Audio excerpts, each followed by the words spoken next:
Okay. Hi, Lucia. How are you? I'm doing good, Douglas. Thank you for having me. Well, thank you for coming on the show. Nice to have you here.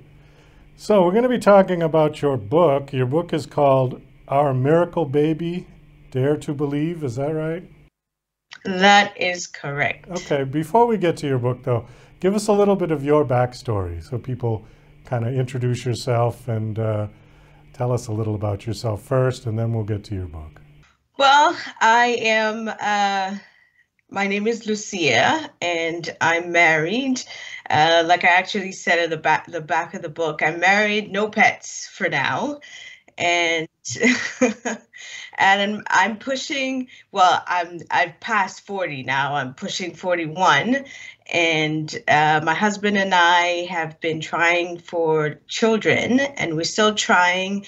And part of the book, I talk about the struggles that we've gone through, and also just about what infertility is and the stigma around infertility. The whole thing about it is just about encouragement.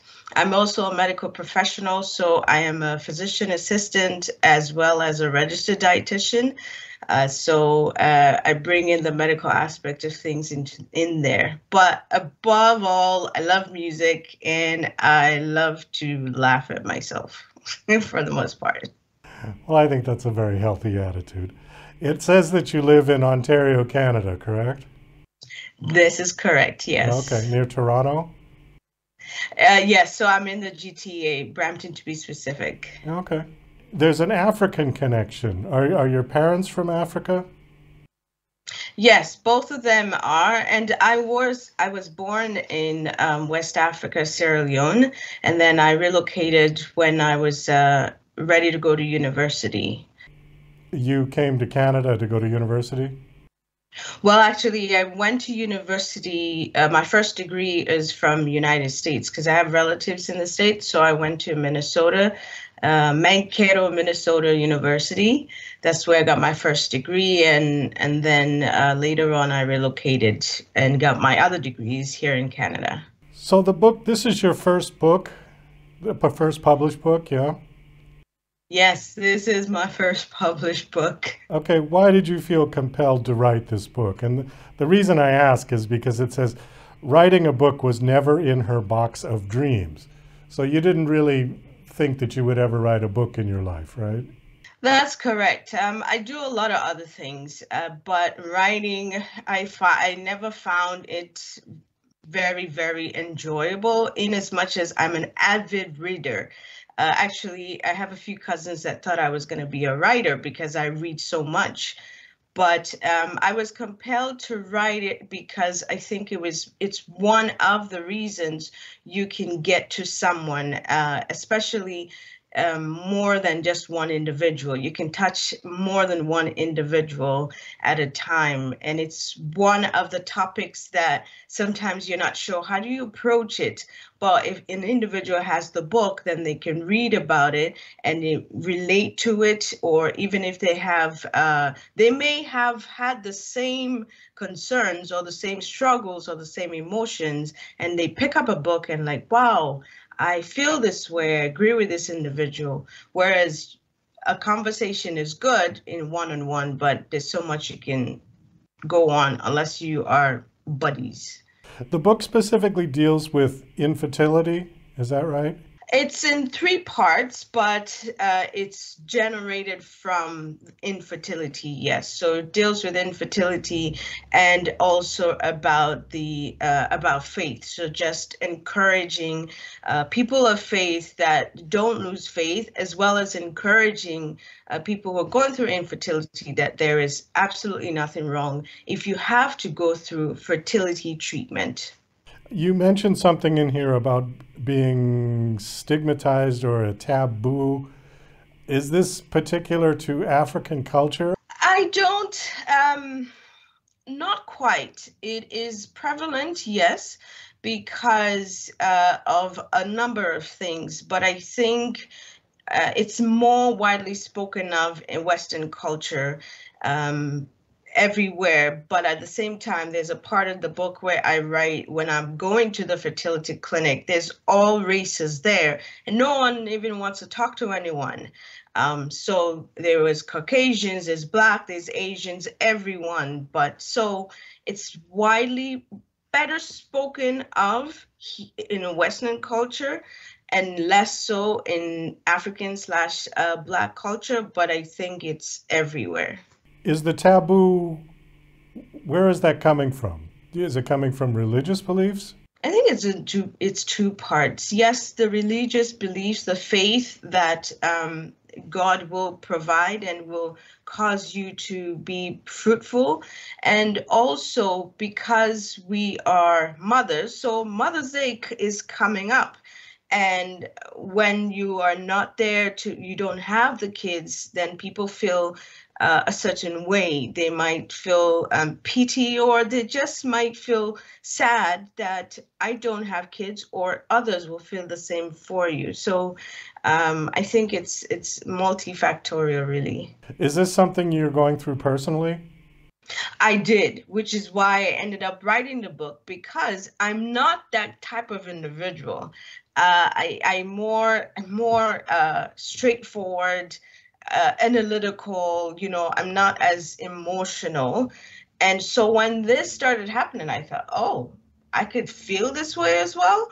So then I thought, well, if I can feel this way, sometimes you don't think about it when, about other people's emotions. And I thought, oh, then there's so many others that are out there. So this is one way I could help. So you're trying to have children at this point? Yes. But not yet. You haven't had one yet. Not yet. But I know they'll come. I'm pretty sure. Can you give us a little bit of an idea of what the infertility treatments are about and what they are? Well, for infertility, from a medical perspective, they're what we call primary infertility and secondary infertility. So primary, someone has never given birth. Secondary, there are other causes. They may have conceived, but have not had a newborn, or they may have had and they're trying again and they can't. So you can go through the fertility clinic and they do a lot of tests. There are hormones that can cause infertility. The uterus, the womb itself, can have different conditions going on that may cause infertility. Diet as well can, depending on what you're eating, your weight can affect. So we call it PCOS, polycystic ovarian syndrome, metabolic syndrome. So there's so many things that could cause it. So when you go to a fertility clinic, they try to go through all these batch of tests that they can tweak. So, for example, if you have thyroid issues and you never knew you had thyroid issues, then you were treated for that, and then you conceive. And then obviously then you have to go into other procedures that will then address if it has to be a womb issue, if it has to do with the male, because it's not just from the female's perspective. Is it a semen issue? Is it a testosterone issue? So all of those things. This is probably an old term, but they used to call it test tube baby. Does that work for people that can't have children in the sort of normal, natural way? Can you do it that way? You can definitely do it that way. I mean, all size doesn't fit all, but the technology now and medicine has advanced to the point where, so this is in vitro fertilization, to the point where if it has to do with the womb, etc., they can then take the mother's egg and the sperm and fertilize it outside, which is the test tube baby. So, but at the same time, the success rate is high, but again, you will always have individuals who are on the outliers. There have been people who have done 5, 6 in vitro fertilizations and it wasn't successful. This is where I talked about the faith on the second half of the book. Let's touch on that. What do you talk about with faith? What is that discussion in your book? So if you, I myself, not imposing on anyone, but myself, I'm a Christian. So in Hebrews 1, it says, faith is the substance of things hoped for, the evidence of things not seen. So we sometimes lose faith. For us, God creates life. So he's able to, and therefore sometimes we lose faith and we lose hope. And the book is about encouraging people not to lose faith, not to lose hope. And if you are a Christian, your belief is that God is able to do it. So it's just a matter of time. We say, you know, the woman has the biological clock, you may run out of time. This is very true. But again, we have people who outside of medicine that they can't explain it, but they still are giving birth. In the Bible, Sarah gave birth, she was past 90 years old. There are people, I know people who they past 50, going to 60, and they're giving birth. So it's just about encouraging others to also to keep the faith. The book is out now and available? Yes, the book came out May 6th.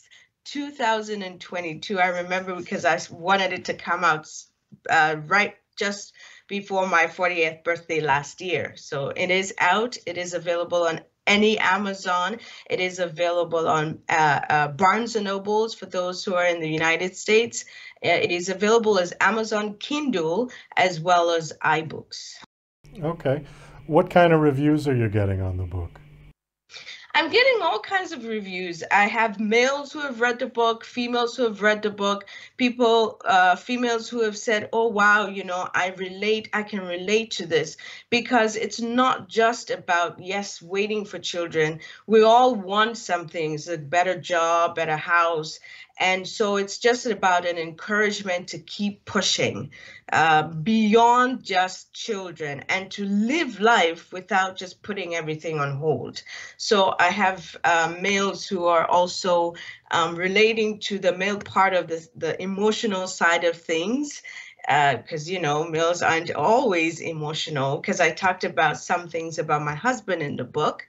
And yeah, I have different types of reviews. And then some people who said, wow, you're brave that you're coming out and talking about this, because these are, some of them are people who knew me and they know I'm quite private. But I thought, why? I mean, I just want to help people. And so this is something that a lot of others are going through. So why not? So I'm an open book at this point. Well, Lucia, we have to wrap this up. We are out of time. Thank you so much for coming on the show and sharing your story. Last question, do you have a website you want to give out? I do. I want to say thank you very much for having me on the show. The website is www.luciawilliams.org. Very simple. And on the website, you can also purchase the book or just read reviews or see all the other things, the places that I'm going, listening to interviews, etc. Or leave a comment. Okay, great. Well, again, thank you for coming on the show. It was nice meeting you, nice talking to you. Best of luck with the book. I hope it does well. And thank you. Hopefully baby on the way sometime soon, yeah? Yes, we're hoping for twins. Okay. I know. Take care. All right, thank you very much.